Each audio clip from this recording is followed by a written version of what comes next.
नमस्कार, मैं हूं कविता उपाध्याय और आप हैं नमामि डिजिटल के साथ। हमारे साथ अपर्णा गोयल जी हैं जो कि लाभकारी समिति की चेयरमैन भी हैं, साथ ही आईपी एक्सटेंशन की निगम पार्षदा हैं। इनसे बात करेंगे। यमुना पर एक सवाल उठ गया है, पूरे देश में चर्चाएं हैं, दिल्ली में खास तौर पर, कि यमुना साफ क्यों नहीं होती। सरकारें आती हैं, चली जाती हैं, वादे होते हैं, लेकिन यमुना साफ नहीं हो पाती। मात्र 22 किलोमीटर की यमुना दिल्ली के अंदर।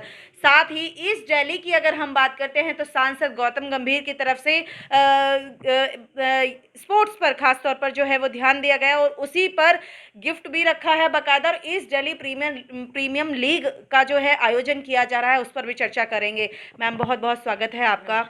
मैम, सबसे पहले यमुना को लेकर के बात करेंगे। क्यों नहीं आज तक भी यमुना साफ हो पाई। छठ पर बहुत सारी बातें हुई और झाग जो था वो सामने निकल करके आया और बहुत सारी चीजें सामने आई। आप बताएं। देखिए, यमुना तो साफ होनी चाहिए। गंगा और यमुना ये दोनों ऐसी प्राचीन नदियां हैं। वैसे तो सभी नदियों का महत्व है, लेकिन इन दोनों नदियों को विशेष रूप से धार्मिक रूप से भी इनका महत्व है। तो यमुना को साफ करना ही था। और मैं तो अभी दिल्ली जल बोर्ड के अधिकारी स्वयं जब मुझसे बोलते हैं कि मैडम यमुना में अमोनिया का वाटर लेवल बढ़ गया है तो इसलिए पानी की सप्लाई नहीं कर पा रहे हैं, तो ये बड़ी चिंता का विषय है कि दिल्ली जल बोर्ड भी दिल्ली सरकार का और यमुना साफ करने की जिम्मेदारी भी दिल्ली सरकार की। नमामि गंगे प्रोजेक्ट के तहत हमारे जल शक्ति मंत्रालय से मिनिस्टर हैं गजेंद्र सिंह शेखावत जी, उन्होंने पत्र लिखकर केजरीवाल जी से पूछा था कि जब आपको नमामि गंगे परियोजना के तहत 2419 करोड़ रुपए की वित्तीय सहायता केंद्र की तरफ से मुहैया कराई गई थी 13 परियोजनाओं के लिए, तो आपने अब तक उस विषय को गंभीरता से क्यों नहीं लिया। केजरीवाल जी कितने गंभीर हैं ये आपने अभी देखा। जब छठ पूजा करनी थी तो छठ पूजा नहीं होने देना और बाजार खोल देना। बाजारों में कोरोना नहीं आएगा, छठ पूजा में कोरोना आएगा, ये बात हमारी समझ में नहीं आई। दूसरी बात, यमुना के घाट पे छठ पूजा नहीं होगी, इसके लिए हम अस्थाई घाट बनाएंगे। यमुना पे शुरू से छठ पूजा होती आई थी और यमुना पे छठ पूजा होनी थी, लेकिन यमुना का पानी इतना गंदा, उसमें अमोनिया के जो जहर मिला है, उसके झाग सफ़ेद आप देख सकते थे, जो हमने भी देखे, टीवी पर हमने भी देखे और हम वहाँ गए, हमने तब भी देखे। तो यमुना की सफाई का दावा खोखला है केजरीवाल सरकार का। वो कहते थे हम यमुना को इतना साफ कर देंगे कि आप उसमें डुबकी लगा सकेंगे। मैं कहती तो डुबकी लगा सकना, आप वहाँ खड़े होकर सांस भी नहीं ले पाएंगे। तो केजरीवाल जी को सोचना पड़ेगा, जितनी भी सहायता दे दी जाए वित्तीय सहायता, वो उसको किसी भी तरह गंभीरता से लेते नहीं हैं। सिर्फ आरोप की राजनीति वो खेलते हैं और उन्हें सिर्फ आरोप लगाना आता है।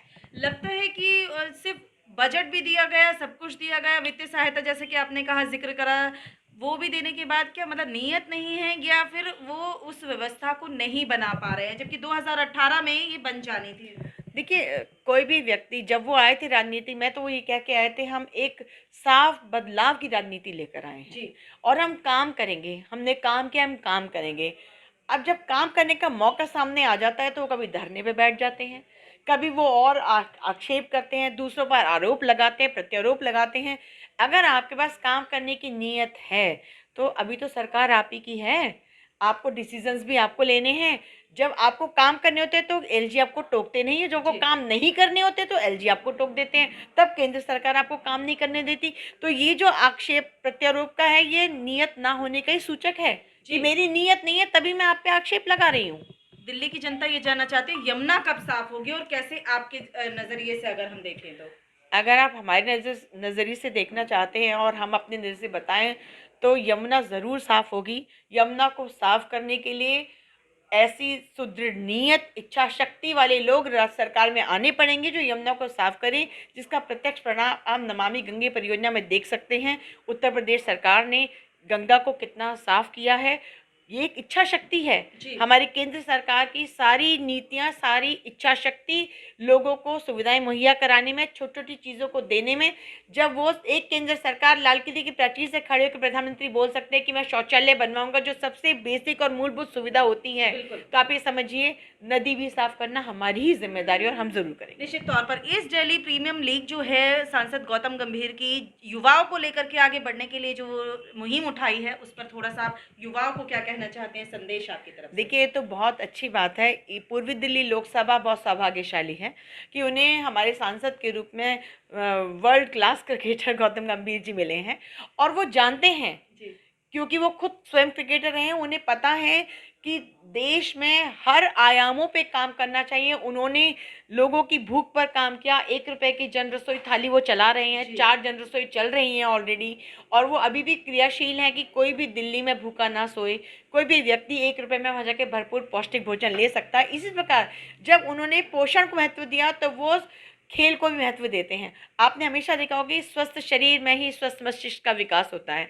तो जब खेलेगा इंडिया तभी बढ़ेगा इंडिया। और इसी उस पर हमने तर्ज पे उन्होंने ईडीपीएल चालू किया है।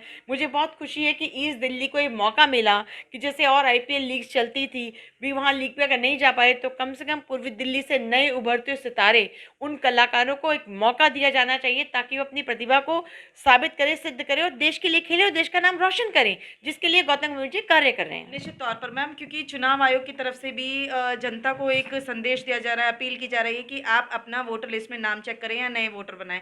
आपके ऑफिस में जो कैंप लगे हैं उसके बारे में बताएं। देखिए, ये चुनाव आयोग हर हर वर्ष जब भी चुनाव होते हैं, जब भी चुनाव का मौका आता है, वो ज़रूर निवासियों से, क्षेत्र लोगों से, नागरिकों से अपील करते हैं कि आप अपने मताधिकार का प्रयोग अवश्य करें।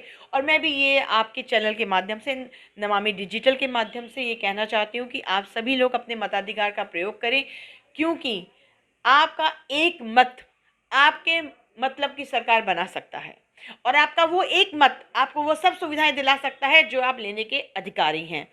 फ्री की बिजली, फ्री का पानी, फ्री का राशन, फ्री का सब कुछ। फ्री देने से कुछ नहीं होता, जो केजरीवाल सरकार करती आ रही है। लोगों को उनकी बेसिक सुविधाएं मिलनी चाहिए, वो चाहे स्वास्थ्य संबंधी हो, चाहे भोजन संबंधी हो, चाहे आवास संबंधी हो, चाहे शौचालय संबंधी हो। ये एक बेसिक सुविधाओं से होने वाला, नया निर्मित होने वाला भारत है, जिसके लिए केंद्र सरकार पूरी तरह से काम कर रही है। और जो इलेक्शन कमीशन ने जो ये इस बार निकाला है कि आप अपना वोट बनवाएं, तो मेरा कार्यालय सदैव खुला है। प्रतिदिन सोमवार से शनिवार मेरे कार्यालय में नए वोट बनाए जाते हैं। आप अपने वोटों को यहाँ पर आके चेक भी कर सकते हैं। कोई आपको फेरबदल करना है वो भी हम करवा सकते हैं। सुबह 10 बजे से लेके दोपहर के 3 बजे तक मेरे कार्यालय में प्रतिदिन ये कार्य होता है। आपका स्वागत है, आपको जो भी सुविधा मिलेगी हम उसको पूरा देंगे।